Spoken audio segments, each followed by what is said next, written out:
Okay, welcome to the program. Thanks for watching, everyone. My guest is Lieutenant Colonel Sargis Sangari, and he's got an article up on his website regarding this upcoming Iraqi election, which he says could result in a civil war in Iraq. First of all, Sargis, talk a little bit about your background, what brought you to this. I know that you spent some time in Iraq working with the Assyrian militia. Talk about that a little bit.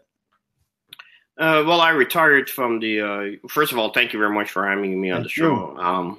But I retired in 2014, on September 11, 2014, established the Near East Center for Strategic Engagement in honor of the 3,000 who were murdered in the United States. And part of what we were trying to do is bring our understanding background of the Middle East region to the people. And one thing we were trying to teach them is how to use what we call open source, which is basically how governments talk to each other through media, to try to understand the link analyses and how to kind of look at patterns and understand maybe where the region is heading to over a period of years. And as of the most recent interview I did an hour ago, we were talking about how we had predicted where we would be with possibly North Korea and a Korean peninsula unification going back to 2015 and 2017 articles. So how we got involved with the Assyrian Christians was because when the genocides began, again, the most current genocide against Assyrian Christians in 2014 with ISIS attacking in northern Iraq, trying to establish ISIL at that time, we realized that we're going to have to support in the best way possible, created the United Assyrian Appeal, which helped also support the multi-families of the loved ones who were fighting in Iraq and Syria. Now, for some background, the Assyrian Christian community of Iraq and Syria is the world's oldest Christian community. It's an indigenous community that goes back to really the first century of the Common Era. And what's happened, periodically since the Muslim conquest, there's been an uneasy peace that intersperses with occasional massacres. But what's happened recently is a major ramping up of genocidal program against the Assyrian Christians that's comparable to the genocide of the Armenians in Turkey around the time of World War I. And this is something that's happening right now in our midst. And many people don't really understand that, don't really know about it. There's not a lot of media attention on it for some strange reason. But your response to this was to help develop what was already there, which was a militia, which was organizing Assyrian Christians in Iraq to fight for their freedom, possibly to establish an autonomous state within Iraq. What happened with that? How are things progressing on that front? And the Near East is both an operational and a think tank, which provides research support for individuals who ask for it. The Assyrian military, we called the Assyrian army at that time, established itself on the battlefield of Iraq because as the Sunni Muslim Kurds were escaping from the battlefield, the Iraqi army was loading up on C-130s, flying out of Mosul back to Baghdad. A group of Assyrians that were on the ground, one of whom who became the commander-in-chief of the Assyrian army, who currently won in the Iraqi parliament as being a representative for the Assyrian Christians in the most current election, ended up just taking a bunch of young guys on the battlefield, expanding that footprint, running into ISIS and what we call Assyrian in the Plain, which is an area basically between Mosul and Erbil or Duhok, and was able to establish a forward line of troops. Once those forward line of troops were established, and because of these volunteers formulating on the battlefield, we were able to give them direct operational advice and support. The Assyrian army operated unilaterally in both Syria and Iraq from August of 2014 until 2017, when the Sunni Muslim Kurds decided to hold a referendum to possibly split away from Iraq. We realized that where the Assyrian army forces were, it would put them in a position that it would have to choose either to be on supporting the Iraqi side or the Kurdish side.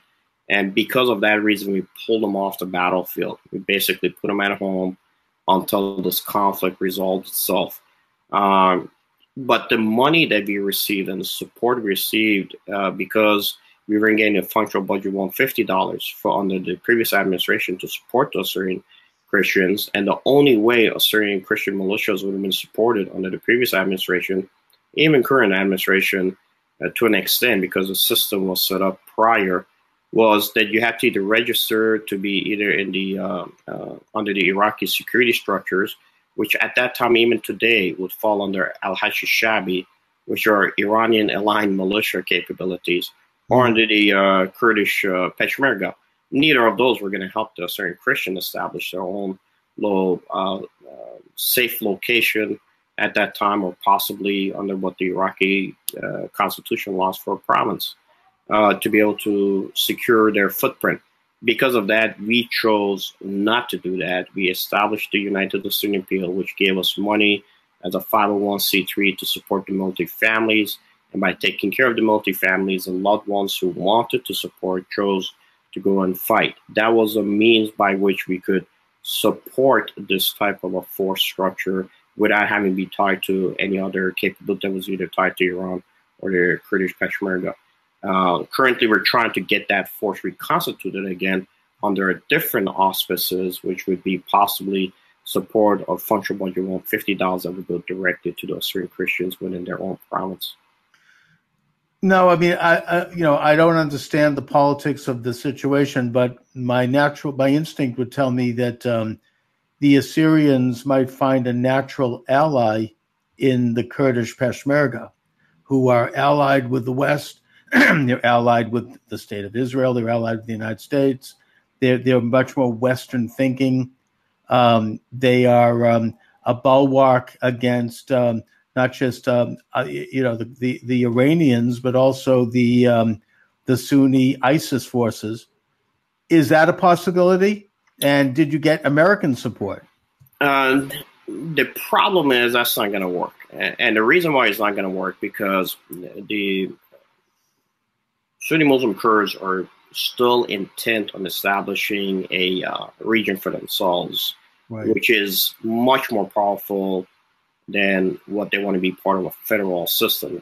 Once they held a referendum that they want to completely separate, prior to that, they never even considered having anything in their constitution to even have a constitution after independence was going to be granted to them, possibly by world polities, to have anything for the Christian Assyrians, to include any other minorities under their rule. And part of the reason why it becomes an issue for the Assyrians is because for the Sunni Muslim Kurds to control that area, to have a viable possible future state that they call Kurdistan, they would not only have to take the oil fields in Kirkuk, which they fought over after 2014 when the ISIS forces came in, but at the same time to take a certain plain which has oil, which means that all the Assyrian lands would have to belong to them, with no Assyrians having the ability to have a say in their own political future. That being the case, if you align with them and were under their force structure, which a lot of Assyrians have served to this day, even they're still in the Peshmerga, they would not be serving the interests of the Assyrian Christians. They would be serving the interests of at that time, the Kurdish Barzani clan. And as you know, even currently, the white flags that are still fighting and possibly maybe even going back into Kirkuk have a large number. Our estimation over almost 25,000 prior Sunni fighters, to include Sunni Muslim Kurds who fought with ISIS, within their ranks. So literally, it would be aligning either with ISIS fighters who butchered the Assyrians, because of the wider interest of the white flags and our Sunni Muslim Kurds trying to take over those areas, taking back what they lost after the referendum. So it doesn't sound like any form of a future Kurdistan would have a place for the Christian Assyrians. No, it wouldn't. If it did, I think it would have been an easier political transition. But because they never considered it, and keep in mind, historically, and I know that historical fights you get it kind of move off of them, but in World War I, 2/3 of the Assyrian Christians were massacred under the leadership of the Turkish Ottomans. However, majority of the killings that took place in northern Iraq were at the hands of the Sunni Muslim Kurds at that time. And also in 1933, when the Assyrian genocide took place, that is currently recognized as Assyrian Martyrs' Day, which is in August. It was the first time that a state, in this case, state of Iraq, killed the Assyrians, not just because they were Assyrians, because they were Christians. Majority of the killings, again, took place at the hands of the Sunni Muslim Kurds. So they have always been at odds with the Assyrian Christians because they need that area, they need that land, and they want you to be a Kurd more than being an Assyrian Christian. Now, given these facts on the ground, so to speak, what is the likelihood of a Assyrian Christian establishment developing there? It's very possible because it is within the Constitution of Iraq. One thing we have said multiple times from the Near East, there's 4 laudable elements to the Iraqi Constitution under the current Iraqi Constitution that was ratified and adopted in 2005, which says you can have your own province. And I think with allowing the Assyrian Christians to have their own province region, just like the Sunni Muslim Kurds have been given or were given an opportunity to have their own region, I think you're going to see finally Iraq being able to deal with the issues of its minorities.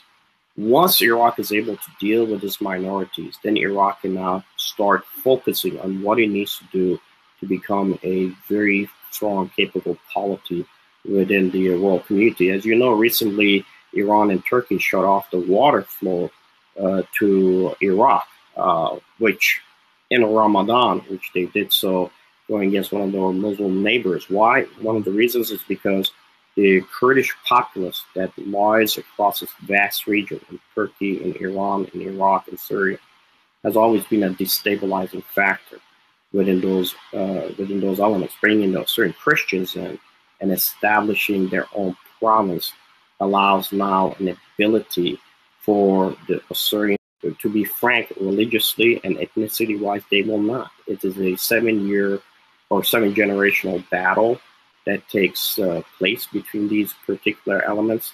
And until you could bring the Assyrian Christians into that fold, then you will never be able to settle this issue between them, not only politically, religiously, but financially, given how resources are going to be shared out of a certain plane.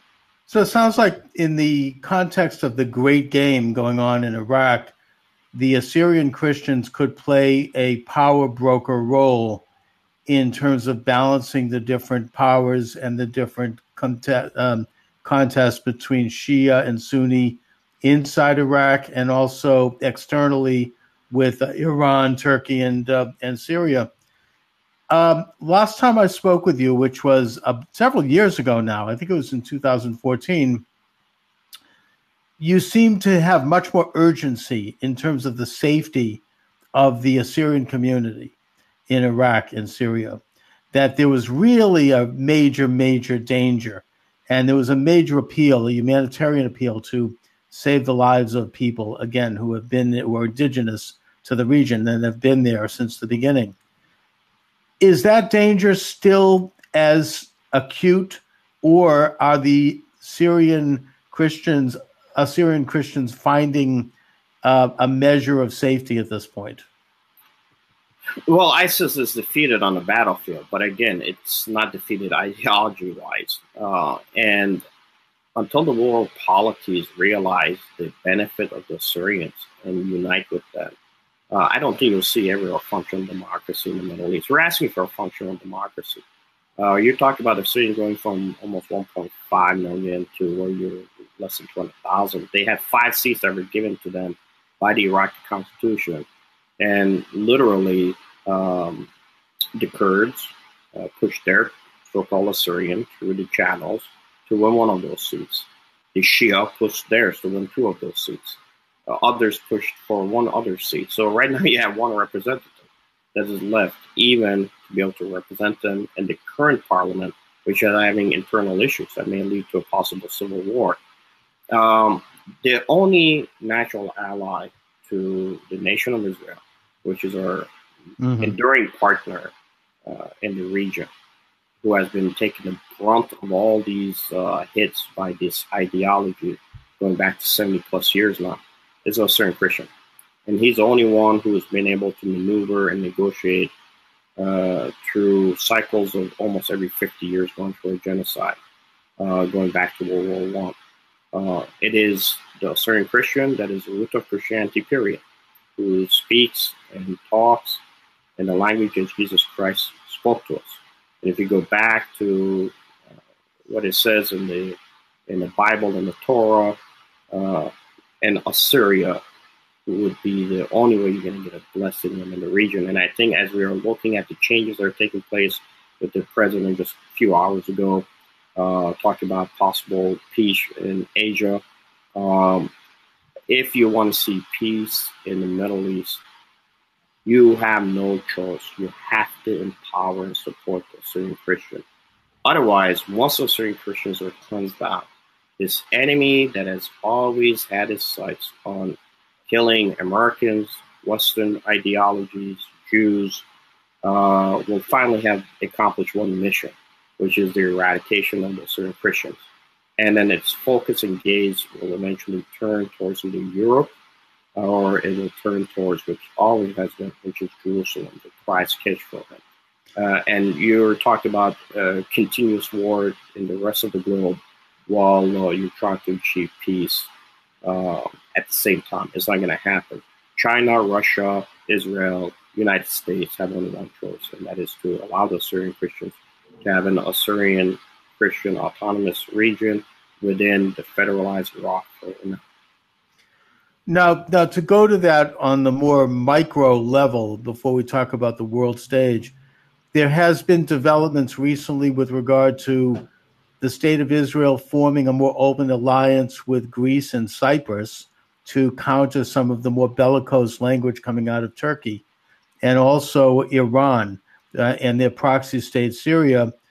To that regard, Israel has formed a sort of a tacit alliance with Saudi Arabia and the Gulf states.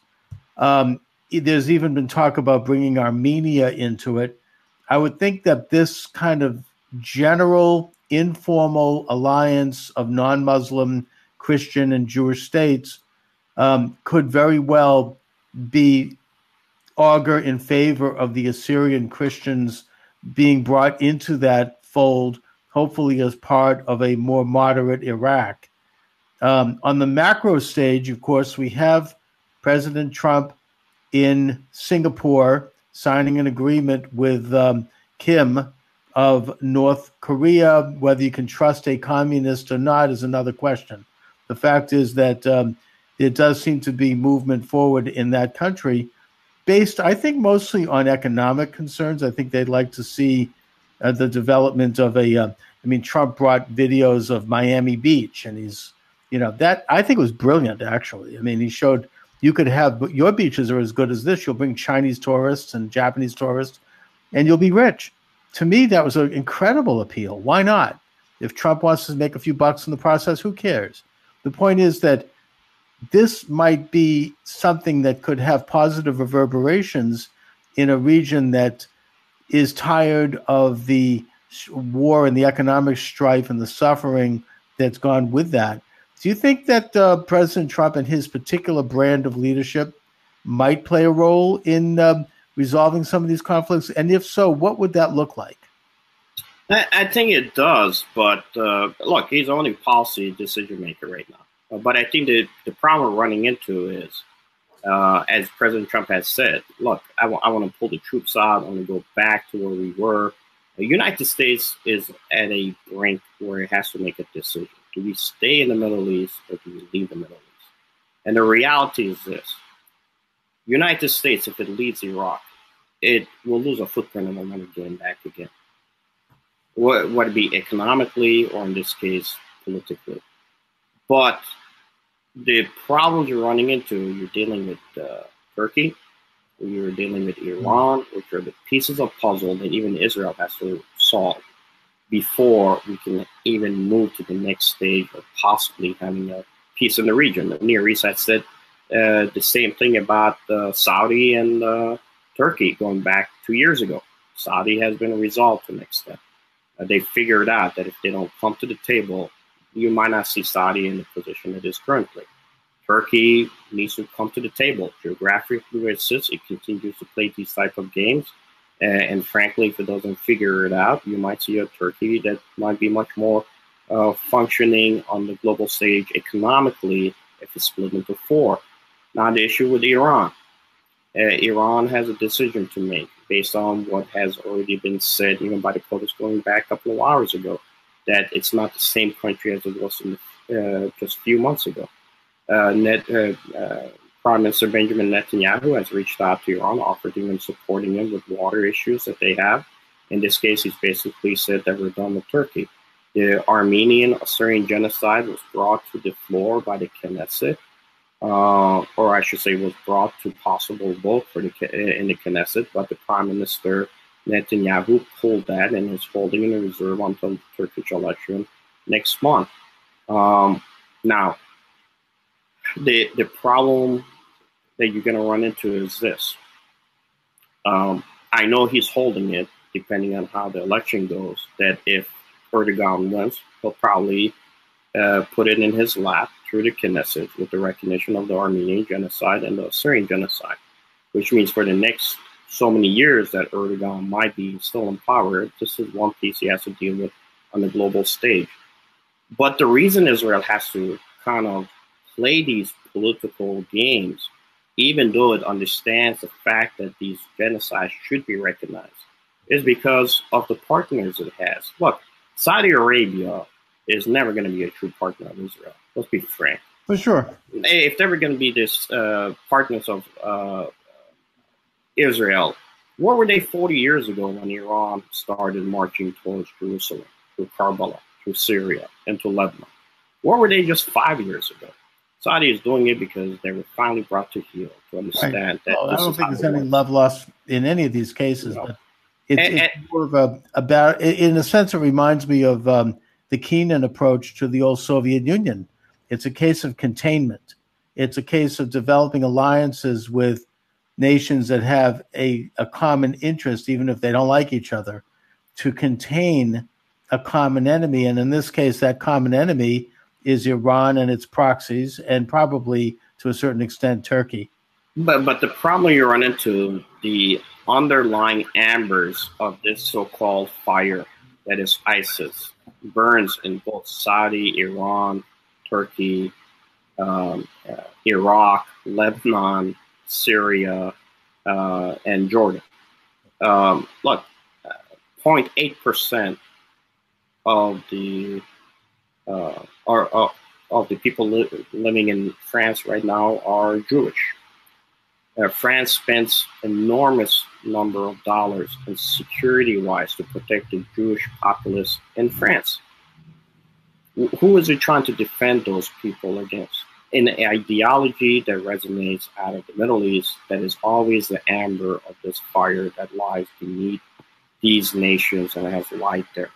You want to have an enduring partner, the only way you can have an enduring partner, and it's the only choice you have. And we have said this to the Office of Strategic Defense. I've said this when I've sat in the National Security Council, and I've told them, you have no choice. You have to empower and support the Assyrian Christians to be able to give an enduring ally who is a natural partner to the state of Israel, to the United States and the West. And they're the only one, as General Sisi of Egypt said, that the Christians are that glue that keeps these individuals together. If that doesn't happen, 10 years from now, 20 years from now, these alliances will shift. And you don't want to be in a position where Israel is still trying its best to fight the internal fights that been fighting for the past 70 years. They need a break. But certain Christians need to stop getting killed, because every time these elements cannot kill a Jew or cannot kill an American, cannot kill a Westerner, they turn their guns on the Assyrian Christian.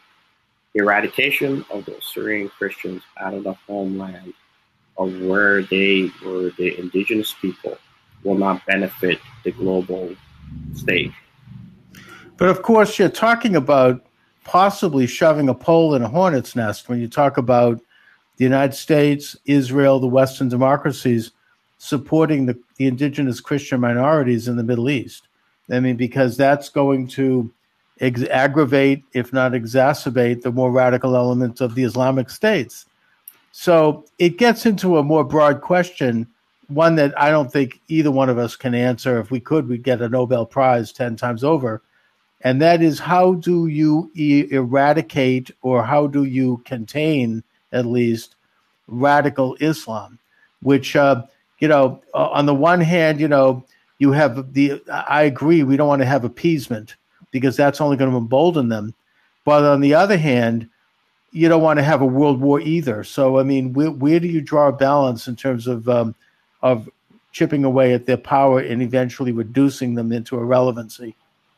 You plant your flag in the heart of this darkness. And where you planted with the Assyrian, who is an ethnicity that is an indigenous people of a homeland. It is their homeland. For whatever reason, we tend to give support money and empower others to build a home within their homeland, but we do not allow them to build a home within their own homeland. No one in the region can say that the Assyrian, who was an Assyrian, I apologize, who was an Assyrian prior to being a Christian, that they do not have a right to have that location. Now, under the Iraqi parliament, the constitution allows for the Iraqi government to recognize the Assyrians as the indigenous people of the land. At the same time, it allows them, if they decide to pass it, okay, but it allows them at the same time to be given the same rights that the Sunni Muslim Kurds were given, to have their own province. We're not asking for much. Allow that form of democracy to go forward. Allow Iraq to finally stabilize itself. Once you allow that to happen, economic development comes to the region. I will guarantee you, if there's an Assyrian state, given the lessons that we have learned as Assyrians from what Israel has gone through for over 70 years, we'll probably be able to accomplish what Israel took 70 years to accomplish within less than possibly 7 years. No, I think it would be an incredible thing. I mean, not to again throw a little wet blanket on it, but I think the last time a Christian indigenous people decided to assert their rights in a what had been a Muslim-controlled country was Lebanon, and it resulted ultimately in a civil war. I think today the Lebanese Christians do have sovereignty in their own enclaves, but it's it's kind of a bitter situation.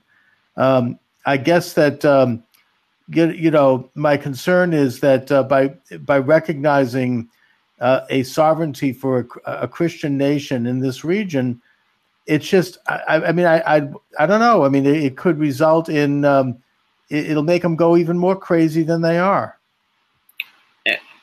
It doesn't matter if he rapes you or kills you or cuts you in 2014, or if he decides to do it in 2018. It doesn't change the equation of the ideology. But once you give a gun to an individual, it was very surprising for me as a military guy who served on the ground. When I brought a gun to the meeting, everybody listened. Look. Yeah, but then they can bring guns. The question is that... That's fine, but at the same time, I will be honest with you.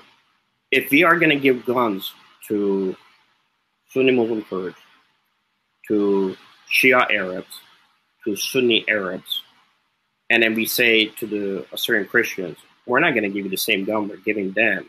You go ask them for a gun. We're not allowing them to be able to live within their neighbors. We're just allowing for continuous war in the region. Look, Kurds are neighbors of Assyrians. Shia are neighbors of Assyrians. Arab Sunnis are neighbors of Assyrians. Turks are neighbors of Assyrians. Sometimes neighbors get along, sometimes they don't. But it's very helpful when there's conflict between them that both of them come to a discussion from a political position of power and security. So if you're going to give weapons to my enemies and tell me, well, your enemy's killing you. Well, stop giving them weapons. If you're going to give them weapons, then give me the weapons and let me do the security. The Sunni Muslim Kurds want Assyrian Christians to serve within their ranks. The Shia want Assyrians to serve within their ranks. The Sunni Arab want Assyrians to serve in their ranks. They don't want them to serve within their ranks because they cannot get their own military force structures to do it. They want them to serve because they know that they're the only ones who actually can be loyal within the region and bring possibly a support mechanism to support those ethnicities. And the Syrian Christian region will actually allow Kurds to live within it. It will allow Arabs to live within it, and it will allow Shia to live within it without them killing each other. Otherwise, you remove them, then the only thing that you wanted to do to allow these warring factions under their ethnical ideologies and religious ideologies to continue killing each other, and that's not good for No, I totally agree, and I don't want to be misunderstood. I support the idea of a sovereign Assyrian Christian state. I mean, the Assyrians go back to pre-Christian times. We know Sargon and all the way back to Nineveh, which is in the book of Jonah, and in which case God blessed the Nineveh and forgave them of sins at that time, and it's sort of a part of the Torah. It's part of the Bible. But what about in getting into maybe another question of realpolitik, as Kissinger used to say? Do you think that moderate Muslims, like, for example, as you say, al-Sisi in Egypt and Abdullah of Jordan, how are they going to relate to this? I mean, would they go along with such an establishment of a Christian Assyrian entity in Iraq? Why should they not? What is the benefit of not having an Assyrian Christian region operating? Well, unless you're an Islamist. Right. No, I agree. But the point is that they also have to deal with their own radical Islamic populations. I mean, they're scared. They don't want to have the Muslim Brotherhood apparently is reactivating in Jordan. So I suppose it really will require. And by the way, the West has a very strange history of supporting the more radical elements in Islam. I wrote a book on this topic called The Nazi Connection with Islamic Terrorism, where I show how it was the Western powers, first the British, then the Nazi Germans, that supported the Mufti of Jerusalem, who was installed in the British mandate against the will of the Arabs. He was more radical than any of them. And there's a long history of that going all the way back and all the way up to today with the support of figures like Saddam Hussein and Gaddafi and others.